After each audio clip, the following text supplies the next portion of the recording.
जी, अस्सलाम वालेकुम। मैं हूँ अर्जमंद रज़ा और बहुत ज़्यादा रिक्वेस्ट आ रही थी, ईमेल्स आ रही थी कि जो इमोशनल इंटेलिजेंस पे जो वर्कशॉप कराई गई थी, उसमें जो चार्ट जो प्रेज़ेंट किया गया था, जो एक्सरसाइजेस कराई गई थी, उसको शेयर किया जाए। तो it will be very difficult for me कि मैं सबके लिए अलग अलग करके जो ना वो चार्ट शेयर करती, तो that's why I made a video for that. तो सबके लिए आसान हो जाएगा। अच्छा, ये एक चार्ट है, मैं आप लोगों के साथ इस वीडियो में भी शेयर करूँगी और आप लोग उससे जो है ना वो कॉपी कर सकते हैं। ये चार्ट 7 दिन का होता है और हर दिन पे जो है ना वो एक डिफरेंट चार्ट आप ले लीजिए, उसको प्रिंट कर लीजिए और 7 प्रिंट कर लीजिए। आप 7 चार्ट्स प्रिंट कर लीजिए और हर दिन पे आपने हर कॉलम में 10 प्लेसेस बनानी हैं और जूँ जितनी दफ़ा हर चीज़ होती चली जाए, आपने उसमें एक सिंगल लाइन डालते चले जाना, जैसे 1 1 1 1 1 लाइक दिस। अच्छा, चलें इस चार्ट को शेयर करते हैं और इस एक्सरसाइज को शेयर करते हैं। इस एक्सरसाइज का मकसद क्या है? मकसद सिर्फ इतना है कि माएँ और जो पेरेंट्स हैं वो अपने टेम्परामेंट को इम्प्रूव कर सकें और उसके साथ साथ जो है ना वो अपने आप पे भी काम करें, क्योंकि पेरेंटिंग जो है वो बच्चों पे काम करने का नाम नहीं है, वो माँ बाप को अपने ऊपर काम करने का नाम है। अच्छा ठीक है, तो ये टेम्परामेंट चार्ट है, इसको हम शेयर कर रहे हैं। इसमें जो सबसे पहली चीज़ जो है वो है एंगर। अगर आपको दिन में 10 दफ़ा से ज़्यादा गुस्सा आ रहा है और अगले दिन पहले दिन, जैसे आज अगर मैं कहूँ कि आज मंडे है और मंडे को 10 दफ़ा गुस्सा आया और 15 दफ़ा गुस्सा आया, बल्कि ये देख लेते हैं कि मंडे को 15 दफ़ा गुस्सा आया लेकिन ट्यूसडे को 10 दफ़ा आया, तो फिर उसके बाद वेडनेसडे को उससे कम हुआ, थर्सडे को उससे कम हुआ, then you don't need to worry. लेकिन अगर आपको लगे कि नहीं, मुझे मंडे को भी 15 टाइम्स गुस्सा आया था अपने बच्चों पे, अपने शौहर पे या किसी पे भी, और मुझे ट्यूसडे को भी जो ना वो 15 टाइम्स आया था और वेडनेसडे को हो सकता है इससे ज़्यादा आ गया हो या सेम रहा हो, तो then you have to work on your सेल्फ, क्योंकि ये गुस्सा जो है या कोई भी इमोशंस जो है वो आपकी पुरानी किसी चीज़ों को लेके जो ना वो लिंगर ऑन कर रहा होता है। अच्छा, दूसरी चीज़ है इस टेम्परामेंट लॉग में, वो है ओवर सेंसिटिविटी और ओवर थिंकिंग। हम कितना ज़्यादा ओवर थिंकिंग कर रहे हैं कि आज हमने अपने बच्चे को डांट दिया, हमने फलां के सामने डांट दिया, मार दिया, कुछ कर दिया, या आज हमारे बच्चे ने हमारे साथ इस तरीके से बदतमीज़ी कर दी, या हमारे हस्बैंड ने कर दी, या किसी के भी बारे में अगर हम ये सोच रहे होते हैं कि जी ये ओवर थिंकिंग मुस्तकिल हम सोच रहे हैं, कितनी दफ़ा हमने ओवर थिंकिंग की है, हम उसको लाइन लगाना शुरू करेंगे। एक दिन में अगर 10 दफ़ा से ज़्यादा की है then you need a therapist for that. लेकिन अगर एक दिन में 10 दफ़ा से कम की है then you don't need anyone. और फिर या अगर इम्प्रूव हो रही है डे बाय डे, अगर आपने पहले दिन ज़्यादा कर ली थी तो नेक्स्ट डे आपने कम की, या उसके बाद उसके नेक्स्ट डे आपने कम की, then you don't need a therapist for that. अच्छा, तीसरी चीज़ जो है वो ओवर टॉकिंग है या टॉकिंग बैक है। हम क्या करते हैं कि हम ये सोचे बगैर कि कोई हमारी बात सुन रहा है या समझ रहा है या नहीं समझ रहा, या सुन रहा है नहीं सुन रहा, क्योंकि बात करने के लिए, कम्युनिकेशन के लिए इम्पॉर्टेंट ये है कि जो जिस फेस पे चल रहा है, जिस प्रेडिकेट्स में चल रहा है, उसी प्रेडिकेट्स में आप उससे बात करें।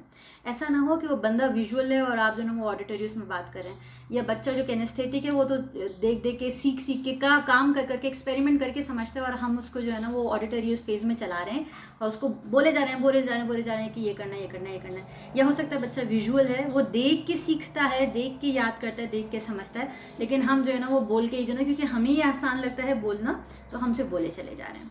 या फिर टॉक बैक कि कोई किसी बंदे ने हमें कोई बात कही है तो हमने इतना ज़्यादा उसको सीरियस ले लिया है, इतना ज़्यादा उस पर रिएक्ट किया है, ये सोचे समझे बगैर कि उस बंदे ने जो बात की है वो हमारे भले के लिए की है या नहीं की। अच्छा, चौथी चीज़ जो आ जाती है वो है हेस्टी और हरी और रश करना। हम कितनी दफ़ा दिन में जो ना वो कहते हैं कि जी जल्दी करो जल्दी करो जल्दी करो। ऐसा तो नहीं कि हम पूरा दिन बच्चों के पीछे पड़े रहते हैं, जल्दी करो, ये काम क्यों नहीं किया, नहाए क्यों नहीं, खाना क्यों नहीं खाया, होमवर्क क्यों नहीं किया, कपड़े क्यों गंदे, सब हर चीज़ में अगर हम ये कहे जल्दी का लफ्ज़ यूज़ कर रहे हैं तो इधर और 10 दफ़ा से ज़्यादा यूज़ कर रहे हैं, तो आपको ज़रूरत है कि आप जो है ना वो अपना चेकअप कराएं। ऐसा तो नहीं कि आप खुद ADHD हो, हाइपर एक्टिव हो, इस वजह से आपको बाकी सारे लोग जो है ना वो बहुत कम दिख रहे हों, बहुत हल्के दिख रहे हों, बहुत स्लो दिख रहे हों। अच्छा, फिर उसके बाद जो चीज़ आती है वो आती है सैडनेस। तो सैडनेस मैं नेक्स्ट वीडियो में बयान कर चुकी हूँ, बता चुकी हूँ इससे पहले कि सैडनेस और ये जो इमोशंस हैं ये कितने लंबे चलते हैं, कैसे होते हैं, किस तरीके से हैंडल होते हैं। तो अगर आप दिन में 10 दफ़ा से ज़्यादा सैड हो रहे हैं तो आपको एक सीरियसली थेरेपिस्ट की ज़रूरत है और देखने की ज़रूरत है कि कहीं ऐसा तो नहीं कि आप डिप्रेशन में जा रहे हैं।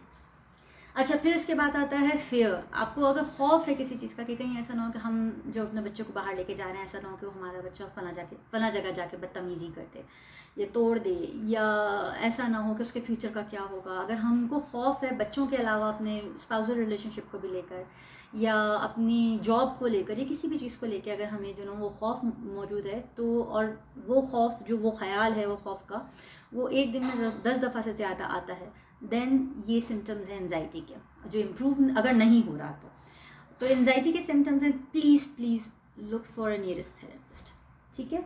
फिर उसके बाद आती है चीज़ इम्पल्सिव बाइंग। इम्पल्सिव बाइंग क्या है कि अगर जो चीज़ें नहीं भी चाहिए थी ना, आप घर से निकले और जाके जो ना वो 4-5 चीज़ें ख़रीद के ले आए। जब आप घर से निकले आप कुछ चीज़ें ख़रीद के ले आए, और फिर घर में आने के बाद ख्याल आया कि भाई इस चीज़ को तो हम जो चीज़ लेने के लिए गए थे वो तो ख़रीदी भी नहीं है, या फिर आप हर वक्त जो है ना वो ऑनलाइन जो है ना वो बाइंग के सिलसिले में रहते हैं कि बस किसी सूरत जो ना वो आपको जो ना ये मिल जाए वो मिल जाए। तो किस तरह पता चलेगा कि आप इम्पल्सिव बायर हो या नहीं हो? बहुत इजी सा फॉर्मूला है।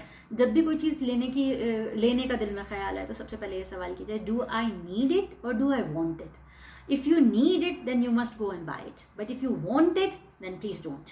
तो ये बहुत ईजी सा फॉर्मूला है इम्पल्सिव बाइंग का। फिर उसके बाद जो लास्ट चीज़ आती है वो डिसऑनेस्टी है या ट्रस्ट ना करना किसी पे।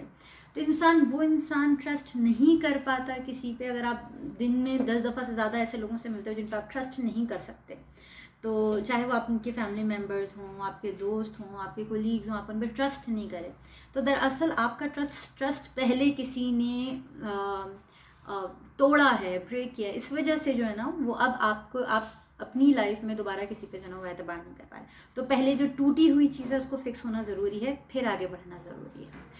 होपफुली ये वीडियो आपको समझ में आएगी। मैं शेयर कर देती हूँ ये वर्कशीट भी आप लोगों के साथ, ये टेम्परामेंट लॉग, एंड ये लॉग जो है वो आप लोगों के लिए मदद करेगा।